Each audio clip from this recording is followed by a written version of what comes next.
We got a couple of things to cover. We had two different ATMs that somebody basically broke into and stole last night or early this morning. The first one was about 1:20 a.m. It was at near 41st Street and Sycamore Avenue. There was somebody, both of this, sorry, I'm rambling with this. So both instances, stolen vehicles, stolen trucks were used. They were both stolen locally. We believe it's the same people that committed both thefts. But the first one was about 1:20 a.m. and they used this, it was a Ford F-350. And they backed up to the ATM, basically somehow were able to get it open, hooked onto it, and then drove away. They were able to get the safe from the ATM. That vehicle was found just a short distance away.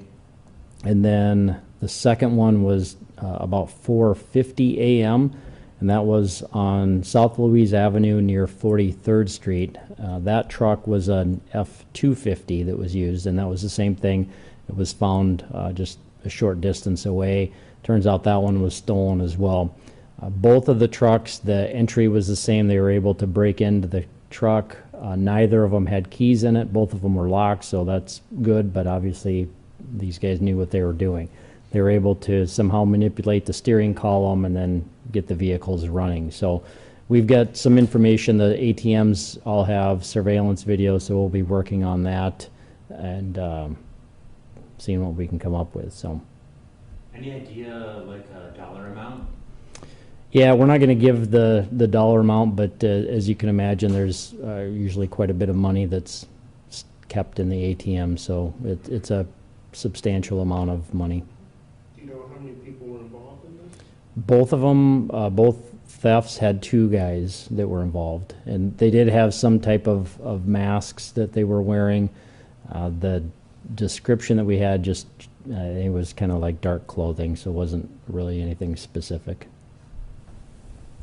What was the location on the second ATM? The second one, it was actually in the 3500 block of South Louise, but it's like at 43rd Street and Louise Avenue.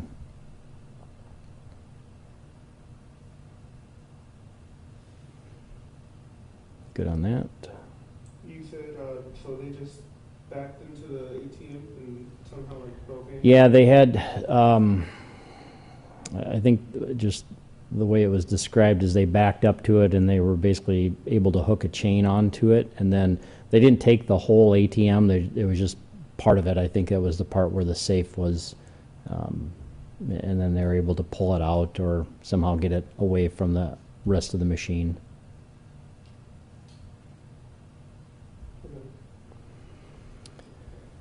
Let's see, we've got one aggravated assault. That was yesterday around 5:30. That was in the 700 block of Southwestern Avenue.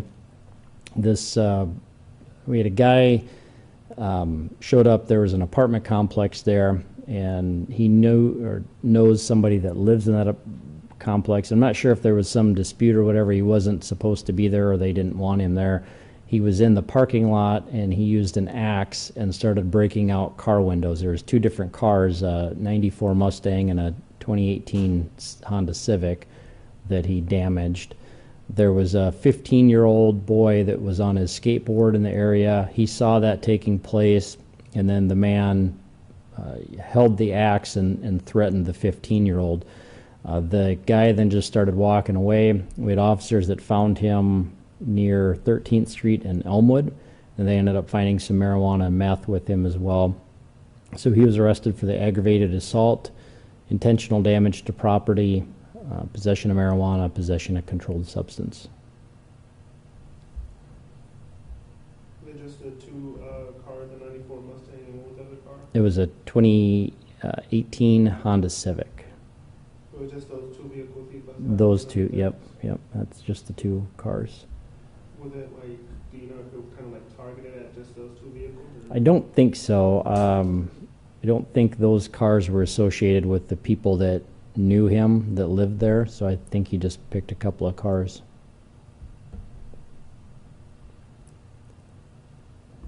And I think it said in here, the Mustang had damage about $6,000, and the Honda Civic had $1,500 damage. 1,500? Yep.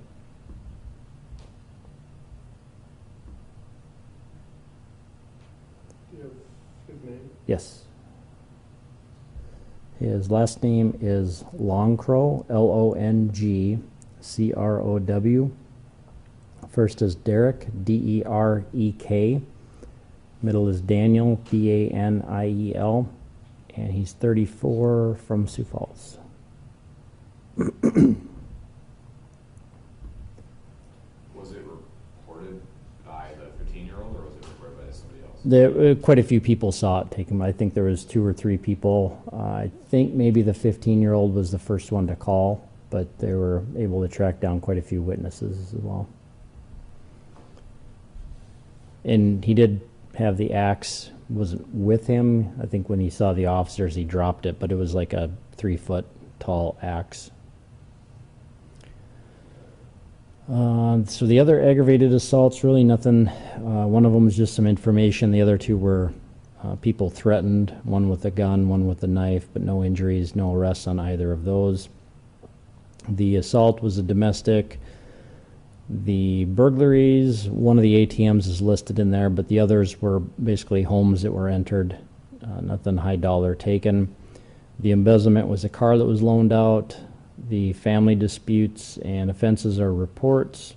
Frauds were ID thefts, and as most of them, there was a couple other reports in there. Larcenies, some packages, an unlocked car. There's a couple of Segways that were taken.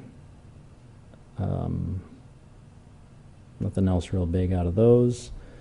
Narcotics, no big quantities. The robbery, that was a late report. That happened a couple of days ago. The victim said she was walking and hit in the head, and then her cell phone was taken, but no description of suspect, no serious injuries on that.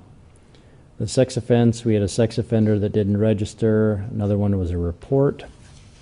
And nothing big from the simple assaults. The trespassing, or I'm sorry, the vandalism was a car. And then the only other thing I have, I was able to talk to the investigators about the crash on Arrowhead and Highline.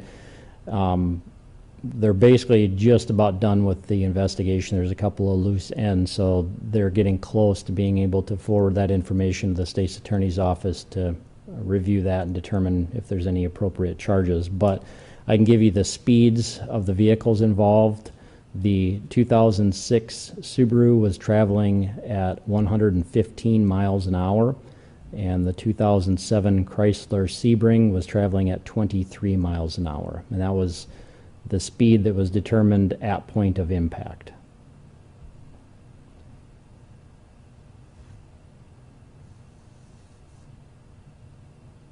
Any other questions?